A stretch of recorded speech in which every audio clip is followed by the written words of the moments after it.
welcome to the live stream of Odds on Europa League playoff second leg. I'm Danail and I'm honored to be hosting the show together with our dream team, Alvaro Romeo and Daniele Fisichella. Hello guys, how are you Ciao, today? Danail. Hello, Danail. Hello, Daniele. How are you guys? All good. Thank you very much. Hopefully, I'm we're going to great. get another ACCA right this time. Let's not forget, last week, I got it right. He got it right as well. Actually, he got it right the other way.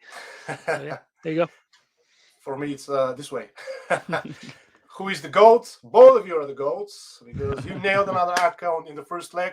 And let's hope we can do that one more time in this match day. But as always, guys, please keep in mind that this is not that's not financial advice, and you should only bet within your limits since there is no guarantees in gambling. We don't hold any responsibility for your losses, but we always try to make some profit for you as well for ourselves. So if you enjoyed the channel and the show, please like it, hit the bell, subscribe to our YouTube to keep us growing so we can keep producing more videos like this one. And of course, leave your comments in the live chat since this is right now a live stream. And we're really curious to hear your opinion. And now let's kick off with the show.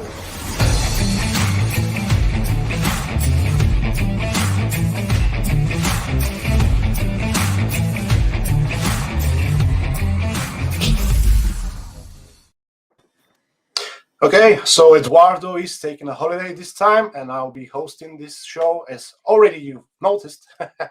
Let's start with Dinamo Zagreb and Sevilla. Dinamo Zagreb lost the first leg with 3-1, which was accurately predicted by both of you.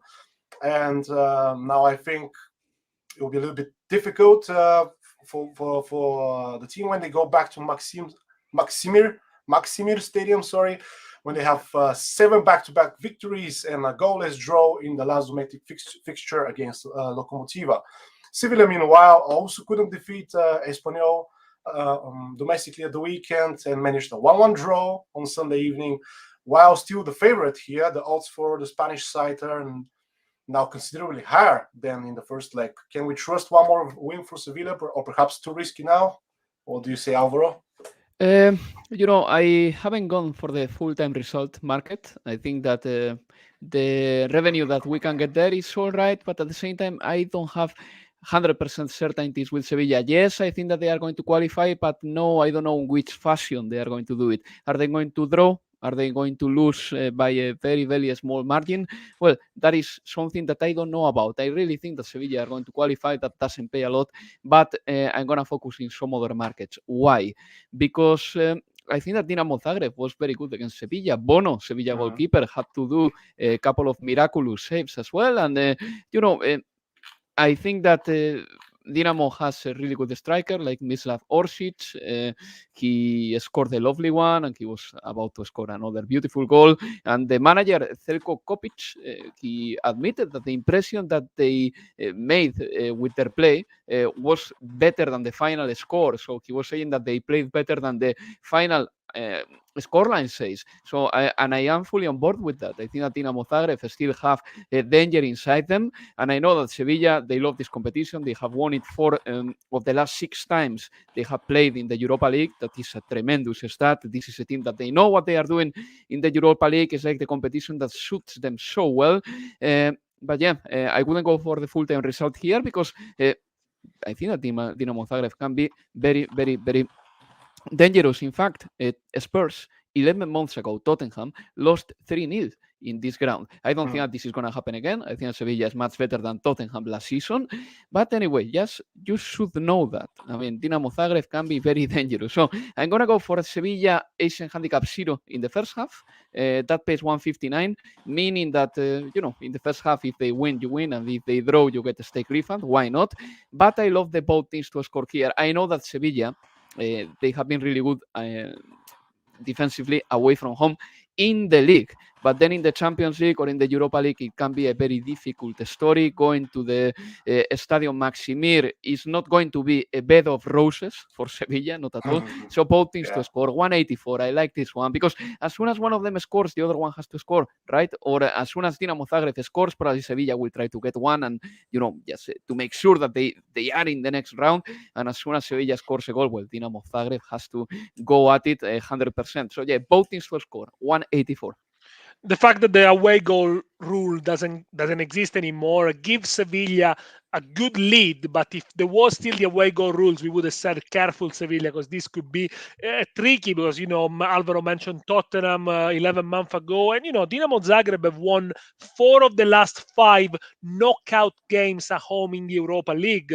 Yes, at the weekend they drew 1-0, but they're probably going to retain the title in Croatia. It is a team that has got a lot of potential, although this season are doing worse than last season. Look, last season in the league, in Croatia, they won it by a big margin. They scored 84 goals. So far, they only scored 47. So to match the tally of last season, from now on, they need to score 3 goals, pretty much 3 goals every single week domestically. So, it's a big ask. It is a team that is underperforming, perhaps compared to last season. We thought Orisic was going to move to the Premier League. He didn't. And maybe there is a little bit of disappointment there. They bought a new striker, Emreli, from the extra class in Poland. Let's see if the Azerbaijani starts form the first minutes. Look, but in the last 12 games, Dinamo Zagreb have won 10. They drew at the weekend and lost to Sevilla. So it's obviously a team that is very confident and started the good streak with the win away at West Ham in the last game of the group stage, although West Ham have playing pretty much the B team. Both to score, also for me, is the one to go for. That pays 185, as Alvaro said.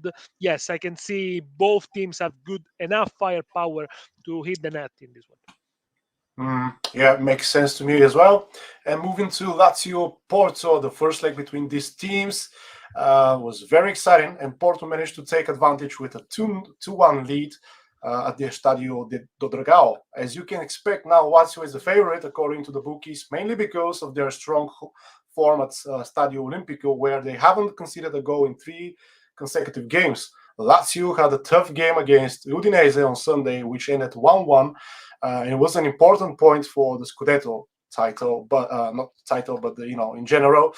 But now they have an even tougher test against a confident Porto team that hasn't lost since 7th December last year.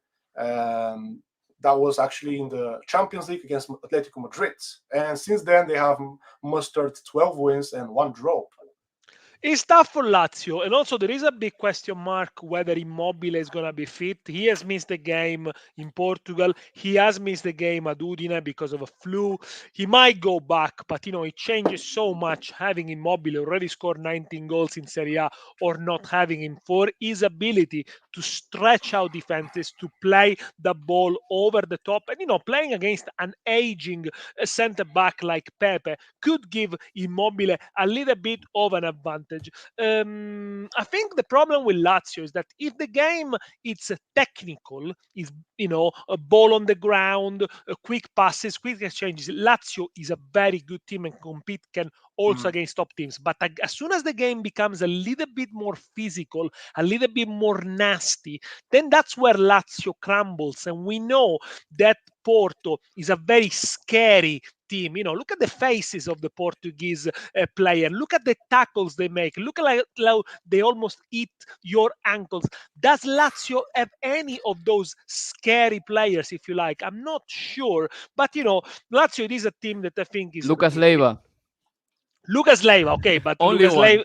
Yeah, but Lucas Leiva has been going on forever, Yeah. Yes, I agree with you, but I think Lazio is a team that is rebuilding, that is trying a new project. With Sarri, probably is not being given the players that he wanted. They still have issues at the back. They concede, although yes, they kept 3 on clean sheets consecutive of the Olympico. But it's also a team that when he plays with the effective 11, they can score. Second best attack in Serie A, 53 goals scored. Only 1 game lost in Serie A at home this season against Juventus. In Serie A, they also have the best home attack, 31 goals scored. The problem with Lazio is that they got a short squad. The reserves are not near enough the quality of the first 11. But, if Sarri can put together Immobile, Zaccagni, Pedro or Anderson, Luis Alberto, Milinkovic-Savic, it is a very threatening team going forward, especially playing at home. Porto are winless in the last 7 away games in the Europa League, but we saw them how dangerous they could be. When they played in the Champions League, they really made Milan suffer in both legs. So I can see maybe a tough night for Lazio initially. Porto very experienced. Porto Asian handicap 0 in the first half, pays really, really well, 220. So if Porto wins, you win 220. If they draw, you get your money back. Yeah, and many of our listeners are suggesting that the draw is a very likely outcome for this game. Like, for example, Eliesa or Santa, they are saying the same thing. And I think that when Daniele goes for the Asian handicap 0 in the first half, well, in a way, he could be back in the draw as well, because the draw will give you the money back. So, yeah, that's very clever by Daniele. I agree. And his assessment of Lazio has been perfect.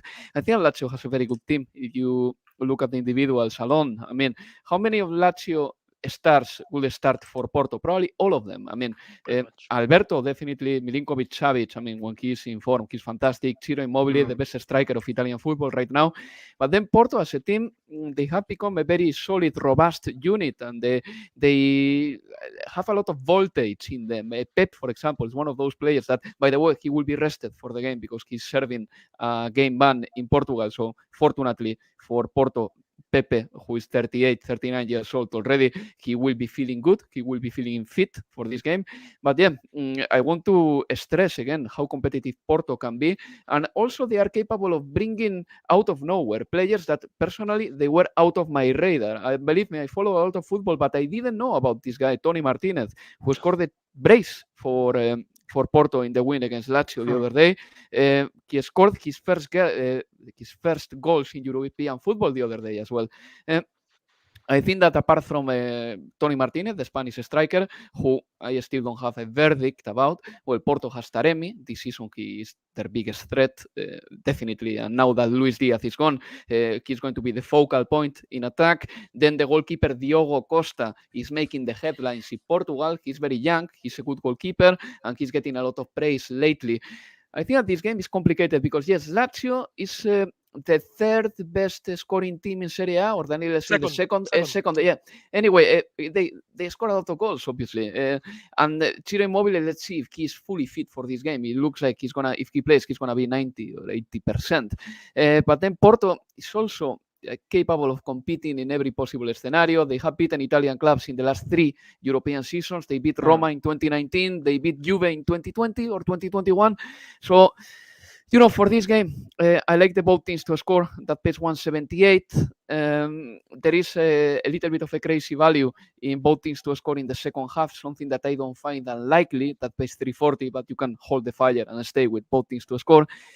And there is a good money in Lazio to qualify, not to win, to qualify, which is basically a synonym of that, right? But anyway, 275, that would be good money too. But I'm going to stick to both teams to score a little bit as I did in the Dinamo Zagreb Sevilla game. Definitely, I also expect to see quite a lot of goals in this Europa League second leg because most of these games are still open to be decided. Anything can happen, especially Olympiacos Atalanta is such a game because Olympiacos has a decent first leg and we're leading with 1-0 until they allowed 2 quick goals by Berat Jimziti. Sorry if I pronounce That's it. He doesn't score many, so I mean, you're no, but he did quite important in 61st and 63rd minutes.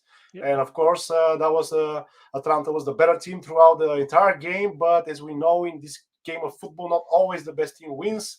And now Olympiacos will be counting heavily on their home advantage, where they can brag with 10 back-to-back victories, while Atalanta seems a bit tired, especially after the 1-0 defeat away to Fiorentina on Sunday, which was probably one of the worst games they played recently. Yeah, I think that here, well, Daniele will break down Atalanta much better than I can. Atalanta won the first leg 2-1.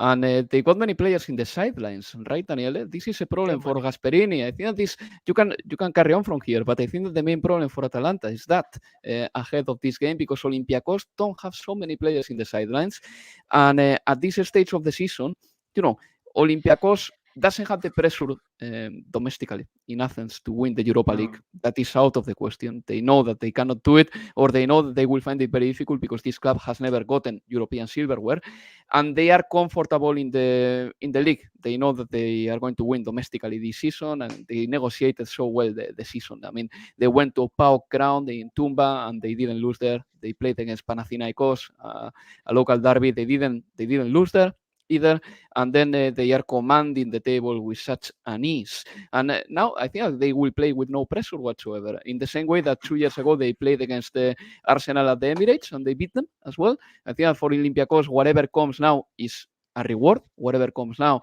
is an unknown, beautiful territory if they qualify for the next round of the Europa League. And there is a little bit more of pressure for Atalanta because they've got, Danny, many players in the sidelines. Absolutely.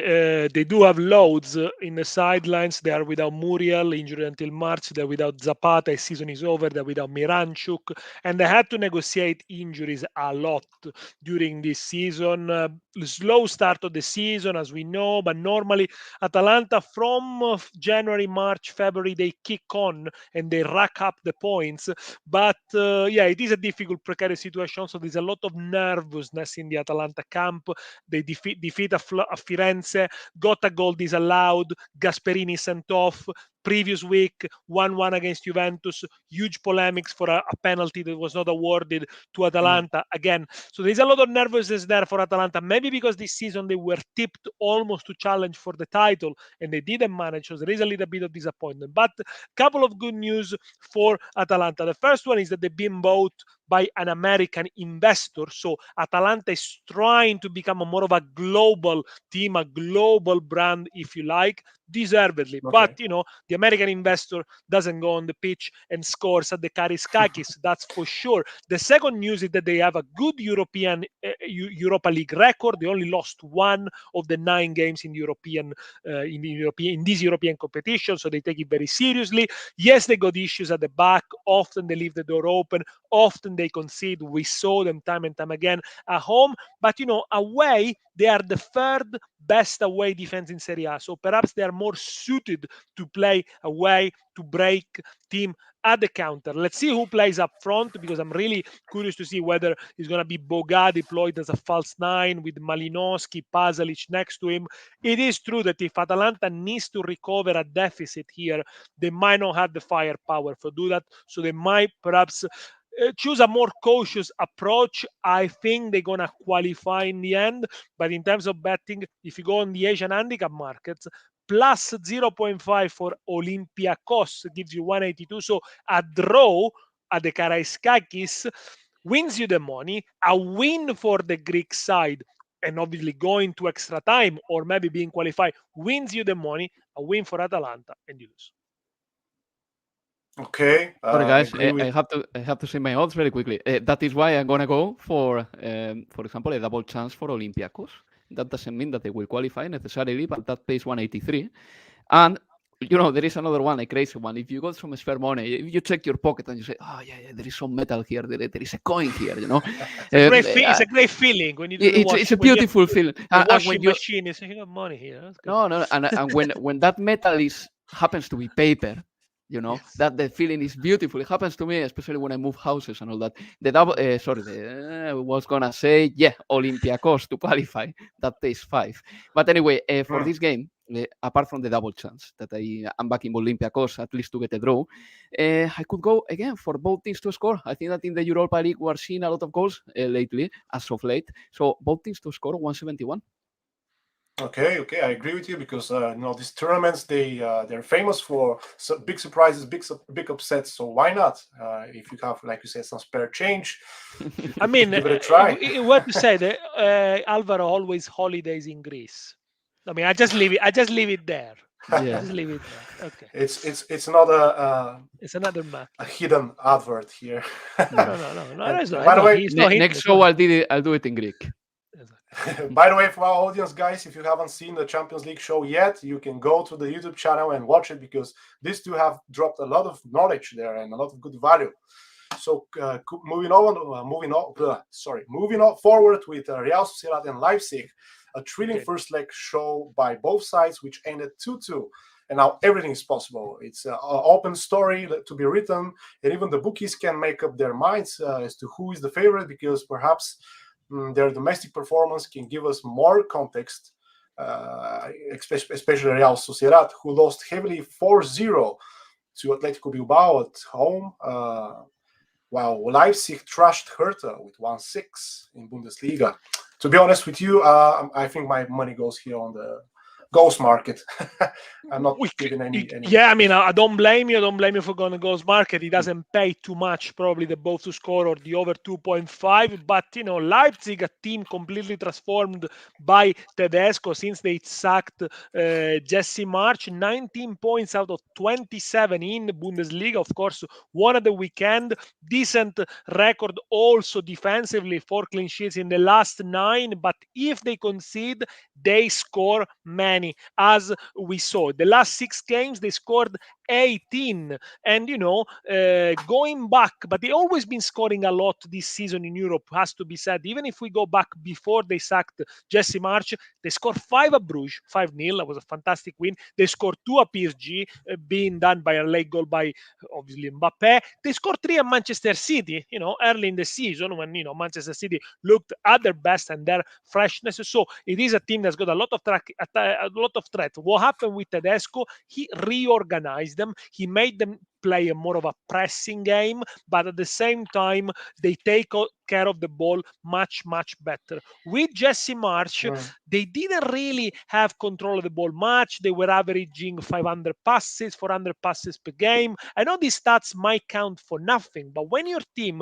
like in the game against Real Sociedad, has got almost 700 passes and 70% possession, that means, out of a sudden, they do create, obviously, chances. And that's what they did. Anyway, in the Bundesliga, really well, 4th in the table. I think they're going to go to the Champions League. They got the 4th best attack. Nkunku already scored 8 goals in Europe this season. He scored 13 in the Bundesliga. Andre Silva is not doing bad either. 9 goals scored in the Bundesliga. Dani Olmo is back on the score sheet of the weekend. So these are all positive signs. And, they got players on the bench like Forsberg who can come in and influence the game. Against Real Sociedad, a good draw. But, if you look at the stats again, Leipzig had 20 shots on goal. Real Sociedad had only 3 goals. I think Leipzig is going to go to Real Sociedad and perhaps dominate and dictate the game again. Lovely odds, whichever you choose. Really, they pay a lot. Leipzig to qualify, for me, pays a lot. 195. Okay, I am on board with Daniele here. I think Leipzig is going through a very, very nice period, a period of scoring profligacy. Nkunku is becoming a legend at Leipzig right now. He has scored 8 goals in 7 European games this season. There you go. Yeah. That alone tells you that he's a striker. 8 goals in 7 European games. Because he scored because he scored in the Europa League as well. Yeah, I mean, he's not only on fire, but he is also producing this type of performances against very tough opposition. And I think that the Dani Olmo recovery is very important for them as well. Probably Dani Olmo is one of the best Spanish players between the lines, as probably Italians know, because in the European semi-final, behind Jorginho, he created chaos, but then Italy beat Spain in the penalty shootout. But that's another story. And I watched Real Sociedad this weekend against Athletic Club Bilbao. It was the Basque derby, and they melt off in the second half. I think that in the first half, Real Sociedad and Athletic, they were kind of even though Iker Muniain missed the penalty, or Remiro, their excellent goalkeeper, saved the penalty for Real Sociedad.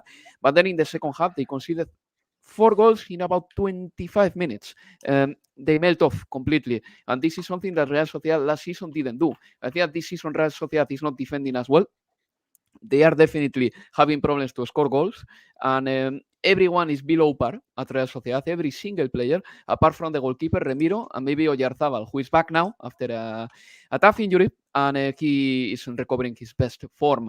But Real Sociedad this season are not playing that well. I think that David Silva will have to start understanding that this man is a 35 to 36 years old individual, and he cannot carry the creative burden of Real Sociedad. Mikel Merino is that player who can do that.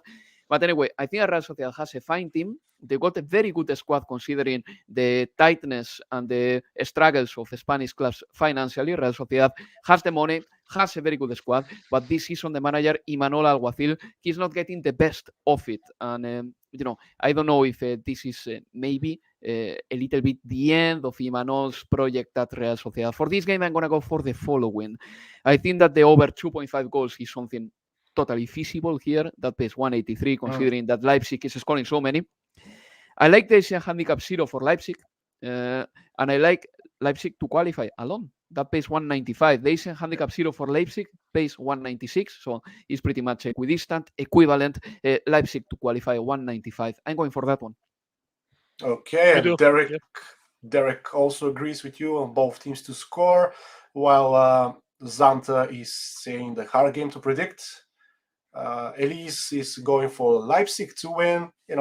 I think our audience agrees mainly with what you guys suggested, and I'm also, like I said in the beginning, putting my money on goals here because I don't see this game ending a draw like 1-1 or 0-0. For me, it's not going to happen. And moving on to Braga and Sheriff, this Sheriff team, they're surprising us so much lately. After they managed to defeat their famous win against Real Madrid, now they also win against Braga in the first leg with 2-0. And now I think the bookies expect Braga to, win this tie, but are they going to qualify? Who knows? I'm going first, Danny, if you don't mind, very quickly. Go. Of course. The story of the season is probably Sheriff Tiraspol's one. So far, they've been very impressive. And, if I'm going to buy any football shirt over the next 12 months, it's going to be Sheriff shirt. I think that this shirt is going to be iconic. The shirt of the season when they beat Real Madrid at Santiago Bernabeu. Oh, yeah. What else can you get? You can melt an NFT even. Absolutely, yeah. And, I think that, look, Sheriff, they have played 16 European games this season. When we think that this is over for them, they surprise us. They always have like an ultimate trick that keeps them in the competition. And I think that this can happen here. From all the games, from all the short list of games in the Europa League that we have this week, I think that it's reasonable to say that both teams to score is a good bet in all of them, but not in this game. In my opinion, in this game, I wouldn't go necessarily for the goals market. I think that Sheriff can defend very well, and Braga attacking is not a scoring machine either. Sorry about that. And on top of that, Sheriff this season, they have played games against Red Star, Dinamo Zagreb, Shakhtar Donetsk. I'm mentioning these games because these clubs probably have the same level as Sheriff. And Sheriff got 4 clean sheets in 6 games against them, all in this season. And I think that Braga can be the level of Red Star, Dinamo Zagreb, Shakhtar Donetsk. Sheriff normally knows how to close the door against these clubs. So, Braga is not doing great. They are 4th in the league this season. Yeah, that's fine. But then in the Europa League, they've been a little bit of a hit and miss. They came second in their group. This weekend, they beat Tondela, but not very convincingly, with a goal from Ricardo Horta, who is probably their best player. And, for this game, I'm going to back Sheriff with the Asian handicap market. I mean, Asian handicap plus 0.75 in the first half, meaning that if they win the first half, you win. If they draw the first half, you win. And if they lose by 1 in the first half, you get half a lose. It's something I like here. That pays 156. I'm going for something very conservative. Or the Asian handicap 1.5 for Sheriff in the full time. That pays 165. I'm staying with that one too, very quickly. I mean, if they win, you win. If they draw, you win. If they lose by 1, you win. And if they lose by 2, then you lose. So I'm going to back Sheriff, but on the other hand, I'm going to use the handbrake just in case. So I'm going to be very conservative for this game, as you can see. Look, I think Sheriff deserves all the praise of the world for what they've done since July so far. It is amazing for a team of such a small state and from a small country, with limited resources, etc. However, having looked at the game against Braga, I think they are also blessed with a little bit of luck. And don't get me wrong, I think they made their luck, because it's not a team that exposed themselves to other teams' attacks, but the way they scored, the first one was a penalty. Braga defended very clumsy. The second goal is a massive mistake on the halfway line from the Braga defender that tried to chase the ball and left Traoré with a highway to score the 2-0. So congratulations to Sheriff for doing that. But during the game, they were dominated. Again, Braga, 700 passes, 68% possession, a few very dangerous shots on goal. They hit the post. So I think it was just a matter of luck. The Braga didn't score at least one. But, Sheriff had a full week to rest and prepare for this game. Let's not forget their league hasn't started yet. It's a very difficult calendar in Moldova. Didn't really quite follow the schedule of the other major leagues, but they can prepare for this one, and hopefully they can become the first Moldovan team ever to qualify for the last 16 of a UEFA competition. But I think Braga must have learned for the mistakes of the first league or the first leg. And yes, you can see they are very favorites to win. They're not a scoring machine. They're not a goal machine at all. But I can see them favorite, and I can see them edging towards victory. Will they qualify? I don't know, but I find good value on a home/home win. So Braga to win a half time and a full time could be 1-0, could be 2-1, could be 5-4. I don't know. I don't care who qualifies after all. I hope Sheriffs qualify. 220 home. Yeah, for the sake of their history that they are writing the season, let's have our fingers crossed for Sheriff as neutral viewers. And of course, for Napoli and Barcelona, this is probably the most important game of this second leg, or most hyped game, let's say. Both teams have chance now because the first leg ended 1-1 and anything can happen. But the main question for me is how motivated are both teams to progress in this Europa League, because Barcelona, they need to focus on La Liga, in my opinion. They're building around new strikers, new team is pretty much after the February, the winter calendar. Now they have Aubameyang, who scored a hat-trick and became the first player to do so after Messi in February 2020, while Napoli is unbeaten across their last 6 matches. But after winning the first 3 in that sequence, they have drawn 1-1 scoreline, in this particular leg. So, Danny, what is your view on this game? Well, this is going to be difficult for Napoli. I think they approached the game well at Camp Nou, but they had the same issues we saw time and time again playing against big teams.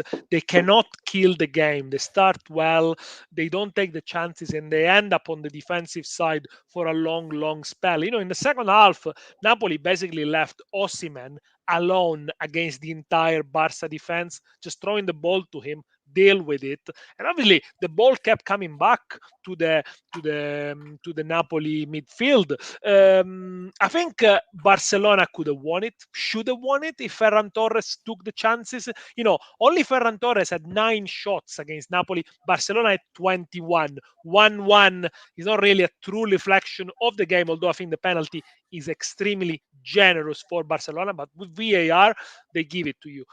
Napoli looked tired against Cagliari yesterday. I watched them. Cagliari deserved to go 2-0.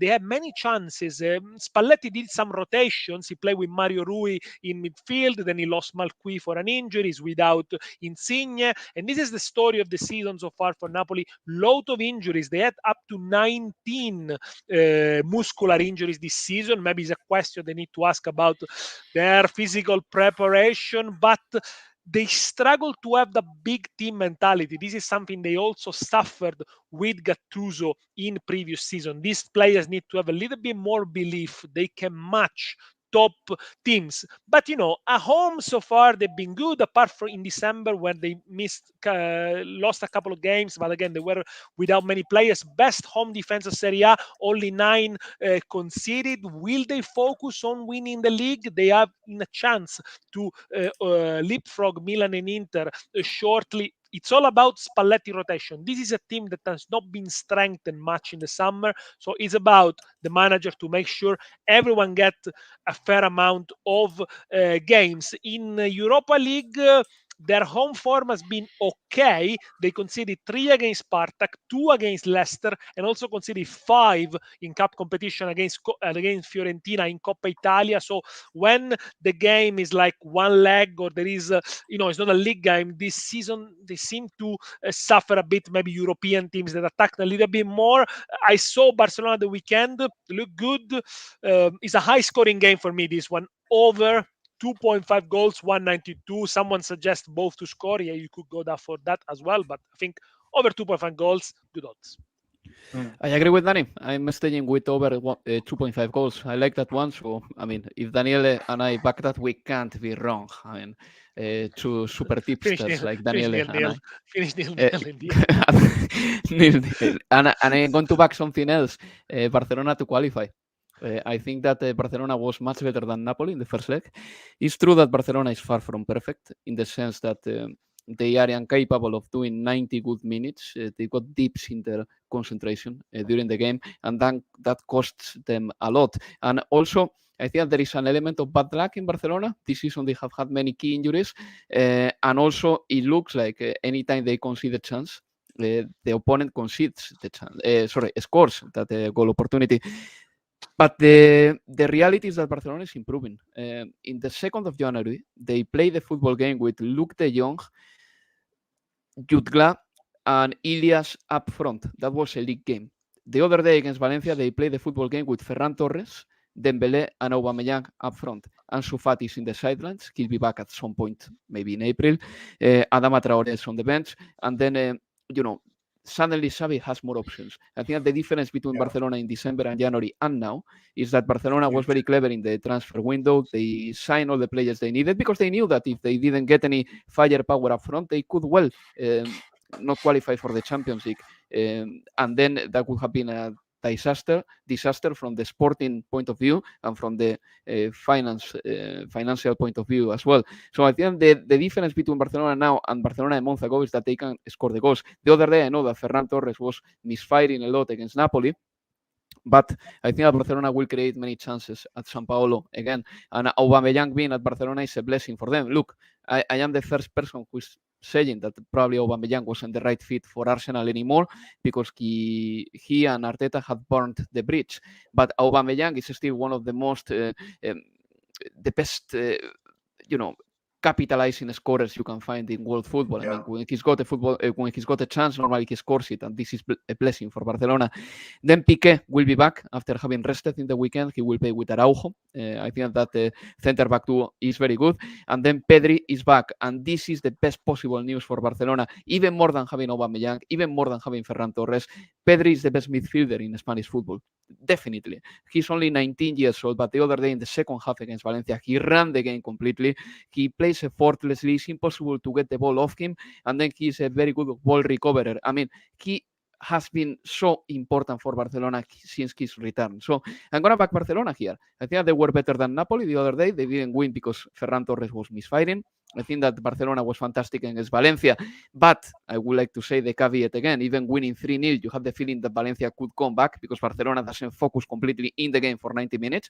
But generally speaking, I see the improvement of Barcelona, and this is the moment to make a small statement, not a big one because this is the Europa League, but Barcelona to qualify again, that pays 190. Okay, very interesting analysis. And Hamd says both teams to score, and Mili says Asian handicap scorers, which is one of your favorite bets, Alvaro. Always back in the corners, but in this case, I guess the goals makes more sense.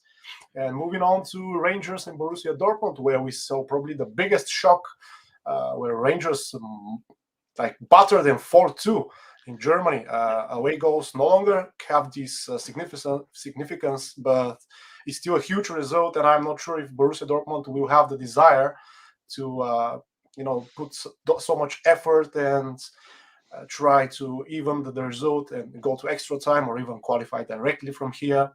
What to do?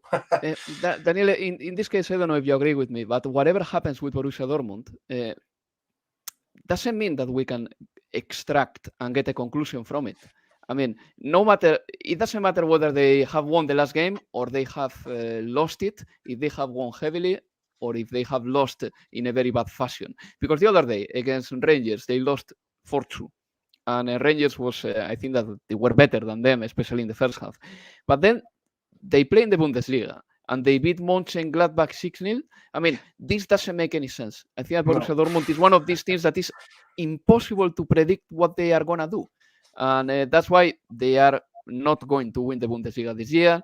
That is why they see themselves in this situation, to the point that in the Champions League, a team that is not better than them, but is more trustworthy than them, more reliable, like Sporting Lisbon, qualified for the next round. Because Borussia Dortmund at the moment is like a headless chicken. Do you know what to think about them? And Rangers, at least, well, we know what they are standing for. Look, I think that in this game, we have to go for the goals market again. It's impossible not to go for that. I know that Haaland is doubtful.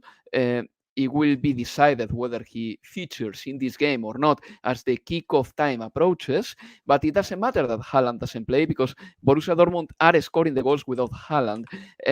For example, Marco Reus, the other day, he scored 2 goals against Mönchengladbach and he set up 3 goals. So, you know, the German international is in a very good form, and I have no doubt that Dortmund can score, and I have no doubt that Rangers can inflict pain to Borussia Dortmund. So I'm going to go for over 1.5 goals in the second half. I like this one a lot, actually.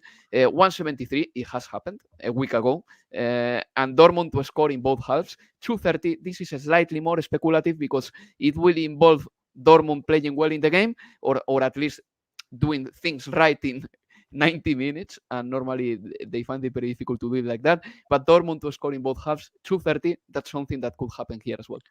Let's not forget that before the first leg, Dortmund was the favorite to win the Europa League. And now, obviously, they're not because they're in the verge of getting kicked out. But do not underestimate this Borussia Dortmund side, as Alvaro said. If Haaland plays, anything could happen. You only need 2 goals to go to extra time. But we need to say Rangers were exceptional when they played the Westfalen. The passing, the movement was great. Ryan Jack in midfield, Catalyst, outstanding display, winning the ball. And that was only second start after 1 year being injured. And then, the movement of Morelos. Again, this is another player that with Van Bronckhorst has found his feet again. 12 goals scored in 13 games for the Colombian. He moved right to left and center. Real threat for the static Borussia Dortmund defender. The thing is, Rangers always look dangerous when they attacked at Westfalen, whereas Borussia Dortmund need 2 wonder goals to break them. So that maybe could give a little bit more confidence to the Scottish side, which, by the way, at the weekend, they were clearly tired and drew against Dundee, a very tough game there. They are -3 from Celtic. They are champions of Scotland as well. Rangers, since December, domestically, they've not been doing so well. I mean, you have to consider this is the Scottish League, which last year they walked. They were unbeaten in the Scottish League. They drew against Aberdeen, drew against Ross Country, drew against Celtic away, drew at Dundee as well. So it's not a team, that puts teams away consistently in the league, but we have to say the display at Borussia, at Dortmund was, of course, magnificent. Look, I wouldn't discard even a Borussia Dortmund qualification here. I know a lot of people are commenting, Rangers to qualify, it's only 2 goals margin, anything can happen. But of course, my bet would be both to score in the second half. When the games open up, they have to go for it, and that's a very good odds, 268. I wouldn't discard anything. No, here. absolutely. Yeah. But I really like this value of 270 for both teams to score in second half, because let's imagine that the first half is 2-0 for Dortmund, then this game on. Go for it. Yeah, but it's like you said, guys, Dr. Jekyll and Mr. Hyde. You never know which Dortmund you get. Once they lose and then they win without conceding. It's crazy. And even so, without Haaland, I was very surprised to see them coping so well, because at the beginning of the season, when they were missing him again, they suffered in front of the goal, but now they found a way. And the last game of this second leg is Betis and Zenit. Betis are in control of this tie after winning the first leg with 3-2 away from home. Now they welcome back Nabil Fekir from suspension in a further boost for their chances of making the next round. Betis have won 4 in a row, though have conceded in each game of in the course. Zenit, meanwhile, defeat was understandable given it was their first competitive match in a couple of months. The lack of match rhythm and fitness could hurt their chances again here, particularly as Betis have won 8 in their last 9 matches in all competitions. I think with Zenit, what happened in the first leg, they were rusty. They looked out of shape. The Russian league hasn't restarted yet. They starts this weekend. That was the first competitive games they played in a long time. They were not very sharp, but they reacted well because they were 2-0 down, went 2-2, made a silly mistake playing from the back for Guardado's goal, and then they missed a massive chance to do 3-3 with the player hitting the bar. The question with Zenit is that defensively, also we saw it in the Champions League, they're very leaky. Only 4 clean sheets this season in 25 games, only 2 clean sheets away for the Russian side. In Europe, they don't normally go away and win. Actually, there is a damning stat. They are winless in the last 16 away European trips, drew 4, lost 12. So that's why Betis got the upper hand. Betis are the favorites, but do not underestimate this Zenit side, full of experience with players like Dejan Lovren, full of flair and speed with players, Brazilians, Claudinho, Wendel, Malcolm. Let's see if Yuri Alberto, the new signing from International Porto Alegre, will start this game. He's the replacement for Asmun, who went to Bayern Leverkusen, hasn't played much, but in Brazil was doing well, 35 goals in 81 games for Internacional. Of course, in my previous video, who did I criticize? Juba, who scored the first goal. Juba. Okay, thanks. Sorry, Artem. Anyway, 11 goals already this season for Juba. Let's see how it goes. I think Betis could edge it, could qualify, but it might be a tighter game than most expect. Zenit had a week to rest and to prepare. Double chance. I'm gonna be speculative here. Double chance. X2 190. Yeah, I think that Betis to qualify is crazy low in this case because they will beat Zenit at St. Petersburg, and I think that the display of Betis was a mature display without Nabil Fekir. Betis has creative players like Fekir and Canales, the best dribbler in La Liga, Fekir, and then they've got the strikers who are all of them scoring. Juanmi, Borja Iglesias, and William José, they are all doing the job up front. So, I am very surprised with Betis this season. I think that they are a serious candidate to win silverware in La Liga, in Spain this season, because they are in the Cup semifinals. Yep. And they're going to be in the final if they just negotiate the second leg against Rayo Vallecano, which I believe that they can. So, this is a serious team. They've got a manager who knows very well how to perform well in Europe. Pellegrini took Manchester City to the Champions League semifinals, took Malaga to the Champions League quarterfinals. He took Villarreal to the Champions League semifinals as well. There are many signs here that tell me that Betis is going to win it. And I know that Zenit, they are a decent team against Chelsea at the Stamford Bridge. In my opinion, they were very resilient, and they had their options at least to hurt Chelsea a little bit. And then in the reverse fixture, they managed to get the better of them. But still, I think that Betis has the upper hand here. They just have to make sure that they control Chuba a little bit better, because the goal that the Russian striker scored was a trademark Chuba goal. He jumped over the shoulders of 2 defenders, and he was stronger than them. And then Malcolm, who is a dangerous bullet, he scored the other goal for Zenit. But I think that Betis knows how to defend these kind of players, and they will probably improve that. I'm going to back Betis fully, to the point that I'm going for Betis to win. Betis to win pays 209, yes, and the Asian handicap -1 for Betis. It's something I like here. So that will triple up your bet. It means that I'm backing Betis basically to win by 2 goals, and I think that this can happen. So yeah, I'm going for that. Fantastic, guys. Thank you very much for all this knowledge. And before we close the broadcast, let's hear your ACCA. Alvaro, do you want to start? Of course. Olympiacos, Atalanta, both teams to score. Barcelona to qualify. Over 1.5 goals in the second half of Rangers Dortmund. And Betis to win. That pays 11.74. Fantastic. And Danny, what is your ACCA for this? Alvaro managed to do better than me in terms of odds with one game less. Wow. Lazio, so that's The Barcelona to win is what. Yeah, the Barcelona to qualify is the to qualify changes the whole thing, I think. Yeah. Lazio Porto both to score, Real Sociedad Leipzig both to score, Braga to win against Sheriff, Barcelona, Napoli Barcelona double chance X2, Rangers Borussia Dortmund over 2.5 goals. The odds are 10.76. I really love this friendly handicap between you guys because you try to compare your odds now. I tried. But even one of you wins, we all win together. It's a collective thing. Exactly. So we share it. We're a team. We share everything together. Thank you very much for all the listeners who've been live with us. That's all 8 games from this week. Europa League playoff, analyzed and predicted by the Dream Team, Alvaro and Danny. If you enjoyed the show, please support us by liking it, hitting the notification bell, and subscribing to our YouTube channel. And stay with us because we are back tomorrow with more shows. See you soon. Take care, everyone. Ciao, ciao.